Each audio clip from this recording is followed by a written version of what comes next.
אינכם מוכנים להתחיל בשיעור, תקפו על 5. אינכם עוברים כרגע. Donc voilà, donc Bezrat Hashem, on continue Masechet Kilaim, nous en étions au Perek Bet, Mishnah He. Alors nous dit la Mishnah, la Mishnah continue à nous enseigner une halakha sur les espèces qui, en réalité, quand on va les semer, même l'année d'après, une fois que ça a déjà poussé, il reste toujours un petit peu des restes de graines. Donc finalement, tu ne peux pas directement l'année d'après venir et semer par-dessus parce que il y aurait un risque que tu sèmes une espèce par-dessus une autre. Enfin, tu peux semer par-dessus la même espèce, mais pas une autre espèce. C'est ce que nous dit la Mishnah ici.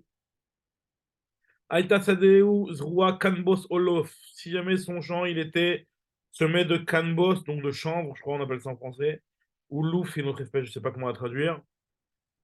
C'est difficile toujours de traduire les espèces. En tout cas, et lui, il a changé d'avis pour maintenant semer là-bas autre chose.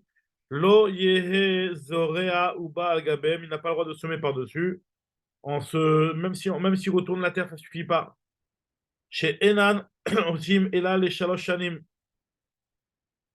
puisque en réalité, ces graines-là, elles peuvent durer même pendant 3 ans. Et donc, c'est quelque chose qui il va en rester. Donc, il y a un risque qu'il risque de semer et de faire pousser deux espèces en même temps. Donc voilà, donc maintenant, on va voir que on n'a pas le droit de maintenir du kilaïm dans un champ. Donc ça, c'est une interdiction de la Torah. De la même manière qu'on n'a pas le droit de semer du kilaïm, on n'a pas le droit de faire une action qui permettrait la conservation et l'existence de ce kilaïm, même si c'est pas lui qui l'a semé et que c'est monté de par lui-même. Donc, Mishnah nous donne quelques exemples sur cette halakha-là, ou des exceptions, on va dire, de cette halakha-là. Puisque la Mishnah nous dit comme ça, Tvoa shaluba sfiche isatis. Donc, une récolte donc de céréales dans lequel il y aurait eu des pousses de sfiche isatis, une genre d'herbe qui a poussé et qui abîme la récolte. Vechen makom à Granot, pareil aussi, dans un endroit où il y a où on engrange là-bas les récoltes. C'est là-bas où on va piétiner, où on va trier un petit peu les récoltes. Et là-bas, Shaloubaen, Minim, Arbe. Il y a beaucoup de Zraïm, beaucoup de types qui ont commencé à pousser là-bas. Pareil aussi, nous dit la Mishnah Vechen Tiltan. Pareil aussi, Tiltan, c'est une espèce de légume. Il dit le Barthénoura, Khulba, ou alors le fenugrec. Non. En tout cas, chez Ela Minetzmachim, dans lequel il y a eu certaines pousses qui ont poussé. Alors, dans ce cas-là, dans tous ces cas exceptionnels, En Mechavim Oto Enakesh, on ne va pas lui obliger à retirer tout de suite les espèces qui sont étrangères, parce que c'est clair qu'il risque, il va les enlever, puisque ce n'est pas quelque chose qui est bon pour la récolte en cours. Donc c'est clair qu'en en prenant le temps de les retirer, même s'il ne les a pas retirés tout de suite, on ne va pas considérer qu'il est Mekayem Kilaïm. Voilà. Donc maintenant, Imnike, si jamais il a commencé par contre à les déraciner, mais qu'il ne les a pas entièrement déracinés, au Kisser, qu'il a commencé à les couper, Omrimlon lui dit Akoret Akol Chutz Mimin Echad. Tu dois tout enlever et laisse qu'une seule espèce pour ne pas qu'il y ait de mélange. Parce que si tu laisses à partir du moment où tu as commencé à le déraciner, ben ça prouve que quelque part tu es intéressé à conserver le mélange qui est resté sur ce champ. Voilà. De manière générale, quand tu n'as pas encore commencé à travailler, tu as les retirer. Et tu peux prendre ton temps parce qu'on sait très bien que tu vas le retirer. Donc retire-le, tu dois le retirer, mais bon, tu n'es pas obligé de retirer la première seconde. Ça, c'est la Mishnah. Et continue la Mishnah Vav. Maintenant, les Mishnahs qui vont suivre, elles vont dans ce Perek-là, et pareil dans le prochain Perek. On va commencer à parler des séparations qu'il doit y avoir entre les différentes espèces pour ne pas que ce soit confondu et considéré comme du kilaïm. Alors maintenant, la Mishnah va commencer avec un champ qui est fait en bandes. Des haroukot qui sont longues et qui sont plantées les unes à côté des autres. Donc, nous dit la Mishnah, Meshar, Mikolmin. Celui qui veut faire des rangées, des bandes de différentes espèces de légumes, de céréales, d'espèces, quoi. Bet Shammai lui nous dit qu'il faut qu'il y ait un espace entre chaque bande de combien? Bet Shammai Omrim, alors Shel Patit. Non, j'ai tenu. Bet Shammai Omrim, Shloshat Lamim, trois. Alors, Benjamin lui nous dit qu'il faut laisser un espace entre chaque bande de 3 tlamim de patiar, excusez-moi, de patiar. Il faut laisser l'espace de 3 tlamim, 3 sillons de patiar de labouré. Et en fait, ce que ça veut dire, c'est que ça correspond à quelle taille à peu près. Donc, il faut laisser c'est l'espace qui doit être laissé entre deux bandes, quoi, tout simplement. Maintenant, le partenariat lui nous dit que selon l'Yerushalmi, ça correspond à 2 amot de largeur sur 2 amot de longueur. Voilà. Maintenant, Bet Hillel Omrim, Melo Haol Asharoni, il te dit, lui, que c'est la taille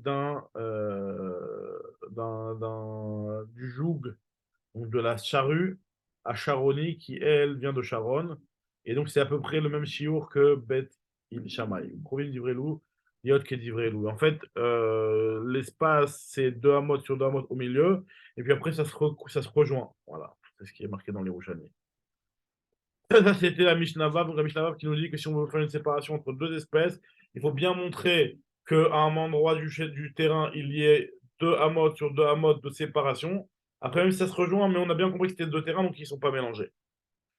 Maintenant, Mishnah va nous donner des cas où on a le droit de semer des espèces qui sont différentes et qui vont être juxtaposées, mamash l'une collée à l'autre, si elles sont disposées d'une certaine façon. C'est ce que nous dit la Mishnah ici. Aya roshtor chiti mirnas betor shel seorim. Si jamais on avait un champ de blé qui s'est terminé en point, donc on appelle ça roshtor, et qui arrive sur un champ d'orge. Finalement, on voit très bien que c'est 2 champs différents, puisqu'il y en a un qui arrive en pointe et il y en a un qui commence ici de manière pas perpendiculaire, mais on va dire c'est un petit peu c'est un autre champ c'est comme si on a un triangle qui a sa pointe qui se colle à un rectangle ou à un carré. Donc on voit très bien que ce sont 2 formes qui sont complètement différentes et 2 espèces qui sont différentes. On ne va pas les confondre. Donc on nous dit c'est moutard. Mais et qui sauf ça ressemble à être la fin de son champ. Cette disposition-là ne montre pas ce qu'on appelle un irbouvia, c'est pas un mélange. Donc c'est pour ça qu'il n'y a pas d'interdiction de kilaïm. Maintenant, nous dit la Mishnah, alors, si son champ, chez l'Ochitim, mais chez le Chavero, min acher, et celui de son voisin, c'est une autre espèce, Moutar l'ismorlo, il aura le droit de semer à côté du champ de son ami, Meotoamine de la même espèce. Pourquoi? Parce que le fait que, donc bien entendu, de la même espèce que le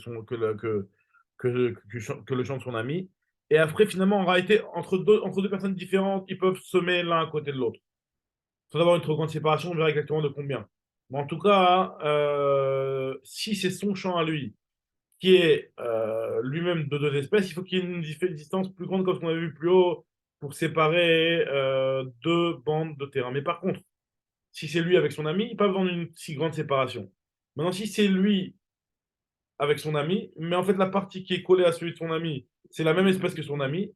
Et donc, finalement, lui, il va devoir se séparer de sa partie à lui, qui en réalité quelque chose qui est là d'être la continuation du champ de son ami. Donc, à partir du moment où ça semble être la continuation du champ de son ami, on va considérer les mêmes halachot que si c'était le champ d'un étranger, et donc pas d'une si grande séparation. C'est ce qu'on dit ici. Mutar lismorlo meoto amin. Voilà. Maintenant, et comme ce qui explique le Barthénois, ça ne ressemble pas avec un kilaim dans son champ, puisque ça se ressemble à la fin du champ de son ami.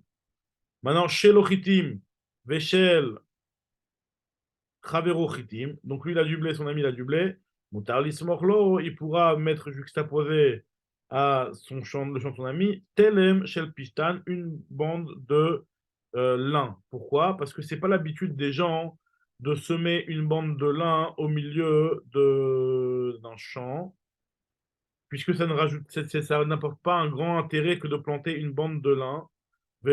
Et donc, cette zria-là n'est pas, elle n'est pas en fait pour pouvoir conserver et faire pousser du lin, mais c'était juste quelque chose qui était fait pour tester la qualité de la terre, pour voir si elle était bonne pour le lin ou pas.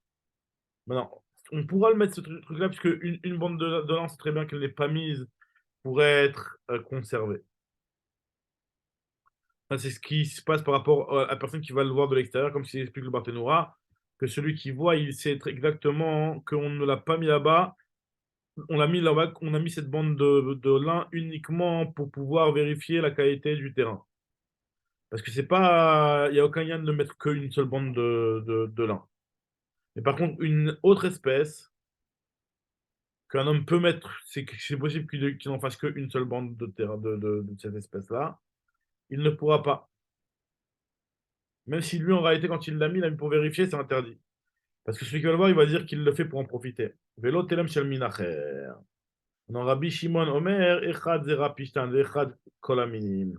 Il te dit que ce soit le pistan ou que ce soit une autre espèce, tu n'auras pas le droit de la mettre comme ça pour ne pas que les gens viennent le soupçonner. Rabbi aussi, il te dit, c'est pas seulement à l'extrémité du champ, Af be'emtsa sadeu mutar, même au milieu d'un champ, une personne a le droit, livdok betelem shel pistan, de vérifier si le terrain il est approprié pour mettre du pistan. Parce que tout le monde sait que finalement il le fait pour ça.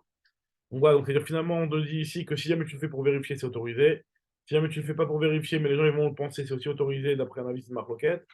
Et si tu le fais, si c'est quelque chose, une espèce qu'on sait très bien que tu peux la faire pour en profiter, pas pour vérifier le terrain, hein, là, ça sera interdit, d'après tout le monde. Donc, on va se terminer sur la Mishnah. Chet, nous dit la Mishnah, En somrim lisdetvoa, n'aura pas le droit de mettre à côté d'un champ de blé ou de céréales, Khardal vecharia, que ce soit de la moutarde ou charia ou une autre espèce. Pourquoi? Parce que ces espèces-là, elles endommagent la tevoie. Et un homme n'a pas l'habitude de les laisser. Et si jamais il les laisse, c'est qu'il a intéressé de les laisser. Ils vont penser que les gens vont penser. Non, finalement, non, c'est-à-dire qu'en réalité, finalement, vu que c'est quelque chose qui endommage et qui va causer du tort à la récolte de céréales, un homme ne laisserait personne semer cette espèce-là à côté de sa récolte. Et si jamais, donc les gens ils vont voir, ils vont comprendre tout de suite que lui, il est intéressé, il a intérêt à le faire. Et donc, il est intéressé à conserver cette partie-là. Alors, le somrim et ça des irakot, par contre, tu peux mettre à côté d'un champ de irakot, Khardal Becharia, donc ces espèces-là. Pourquoi? Parce que ça ne va pas endommager les irakot. Et donc, on va très bien voir.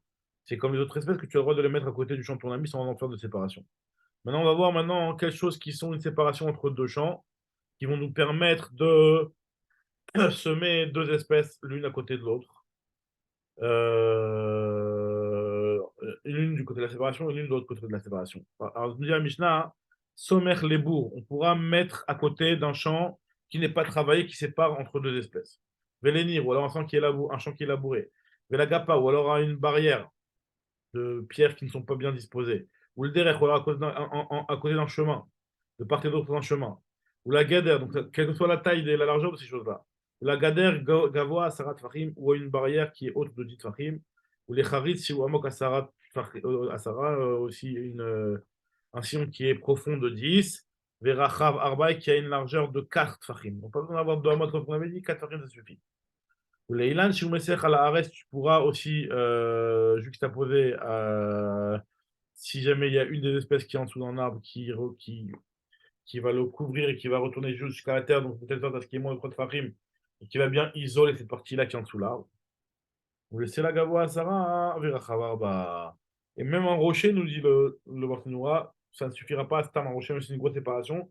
Il faut quand même qu'il ait des dimensions de Asarat Fahim de hauteur et une largeur de 4 Fahim. Donc, Bessiata et on reprendra la Mishnah tête la prochaine fois, Bessiata et